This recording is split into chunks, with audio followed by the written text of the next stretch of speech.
Hello everyone.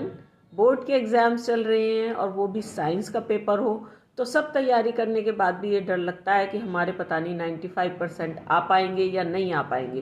तो कुछ चीज़ों का अगर आप ध्यान रखेंगे तो डेफिनेटली आप 95% क्या 100% भी ला सकते हैं साइंस में। तो सबसे पहले है कि तीनों सब्जेक्ट जो फिजिक्स, केमिस्ट्री और बायो है आपका, वो एक साथ लेके मत चलिए।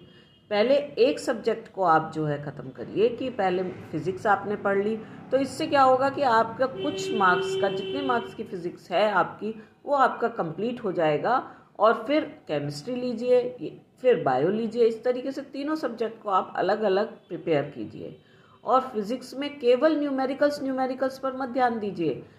थ्योरी भी बहुत ज़्यादा इम्पॉर्टेंट है, थ्योरी को भी याद करना पड़ता है, तो इसलिए थ्योरी को फुल टाइम ज़रूर दें।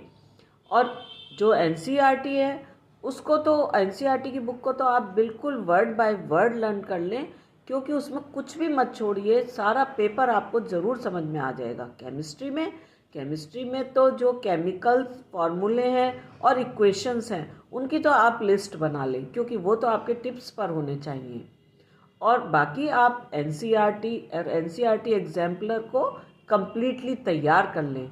केमिकल नेम्स का ये है कि आपको वो बिल्कुल याद होने चाहिए, इसलिए आप उनको बार बार रिवाइज ज़रूर करते रहिए।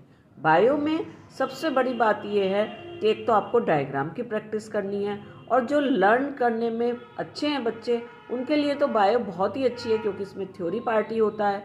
और डायग्राम की प्रैक्टिस अगर आपने कर ली है तो उसमें लेवलिंग का बहुत ज़्यादा ध्यान रखें, लेवल ज़रूर आपको उन्हें करना है और नीट एंड क्लीन आपको बनानी है। तो उसके बाद में प्रेजेंटेशन की बात आती है। एग्ज़ाम में जब आप कोई भी क्वेश्चन का आंसर लिखते हैं या डायग्राम बनाते हैं तो वो नीट एंड क्लीन होना चाहिए, जिससे क्लियर समझ में आ जाए। जो मेन पॉइंट्स हैं उनको अंडरलाइन करिए। और हर क्वेश्चन में जब आप लिख रहे हैं और आपको लग रहा है कि इसमें कुछ और है लेकिन अभी याद नहीं आ रहा है, तो उसके लिए थोड़ा सा स्पेस छोड़ दें। बाद में उसको ज़बरदस्ती वहाँ ऐड करेंगे तो वो समझ में नहीं आ पाएगा। तो इन सब चीज़ों का अगर आप बात एग्ज़ाम में ध्यान रखेंगे तो निश्चित रूप से आपका पेपर बहुत अच्छा होगा और आप 95% से ज़्यादा मार्क्स ज़रूर लेकर आ पाएंगे। बाय।